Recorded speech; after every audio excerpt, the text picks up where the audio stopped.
Chers frères dans le Christ, bonjour et bienvenue à cette méditation en ce jeudi de la 4e semaine du temps ordinaire. Tout avoir sous les yeux et ne pas se rendre compte de l'essentiel. Jésus invite aujourd'hui dans l'évangile de Jean, non pas une conversion seulement personnelle, mais communautaire. Pendant qu'il est en train de raconter, de parler du peuple, de parler au peuple et aux pharisiens, ils ne se rendent compte, ils ne cueillent dans son discours que ce qui semble être pour eux des blasphèmes. Il se compare à Dieu, il dit que Dieu est son Père. Et Jésus lui a dit, vous dites être les fils de Moïse et suivre sa loi et son enseignement. Mais, est-ce vraiment cela, frères et sœurs? Il y a un appel à une reconversion commune, communautaire, d'une vision. La question qui se pose est celle-ci pour nous qui sommes chrétiens. Jésus est-il présent dans notre christianisme ou seulement ses idées sont filtrées, qui pourtant sont filtrées par nos intérêts? Depuis quelques jours déjà, je prends des exemples un peu étranges qui nous font comprendre comment on est parfois attaché plus à notre idée, à nos règles, à la morale que nous avons plus qu'à la vie elle-même. Or, les règles devraient être faites pour la vie. Est-ce que c'est cela? Nous avons beaucoup de discours et de pertes de temps qui sont emballés par une religiosité et une théologie abstraite. Il y a quelques années, le pape Benoît a écrit son livre sur Jésus en 3 tomes et il disait, je l'écris non pas comme dogmatisme pour enseigner certaines choses, mais pour permettre que ceux qui en veulent puissent cueillir la figure de Jésus de la foi. Parce qu'on a tellement parlé de Jésus qu'on l'a tellement disséqué qu'on ne sait même plus qui est le Jésus de la foi. C'est un danger dans notre foi aujourd'hui. Réfléchir une série d'idées sur Jésus qui sont en fait notre façon de voir, nos idées qu'on met à la place du Christ. Nos propres envies, nos propres intérêts, nos propres règles et lois morales qu'on met à la place du Christ.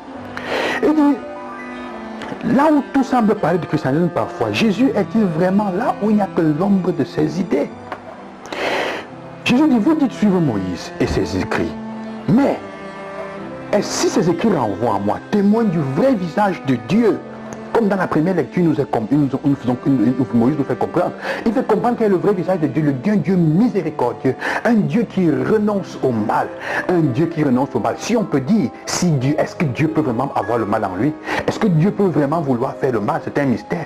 Si Dieu est capable de faire le mal, ça veut dire qu'il porte le mal en lui. Il ne peut plus être bon et ça correspond à ce que Jésus a dit il y a quelques jours. Comment peut-il donc chercher à chasser le démon, à combattre contre lui-même? C'est un peu ça.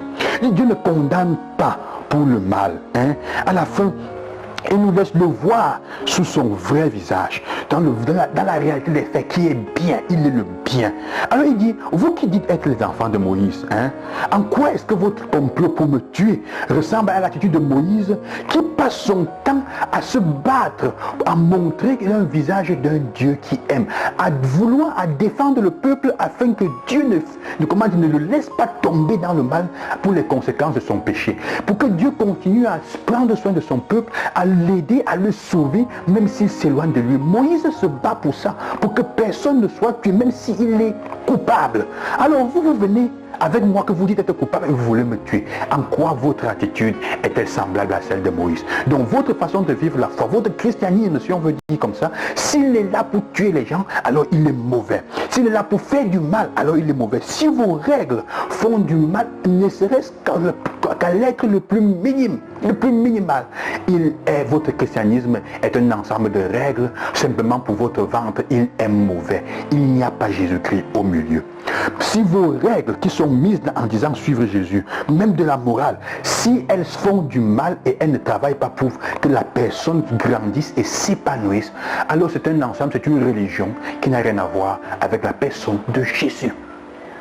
Alors la question que nous posons aujourd'hui, si nous sommes invités à une conversion commune, à un regard nouveau, à regarder la manière avec laquelle nous vivons notre christianisme et surtout avec laquelle nous pensons de Dieu toujours.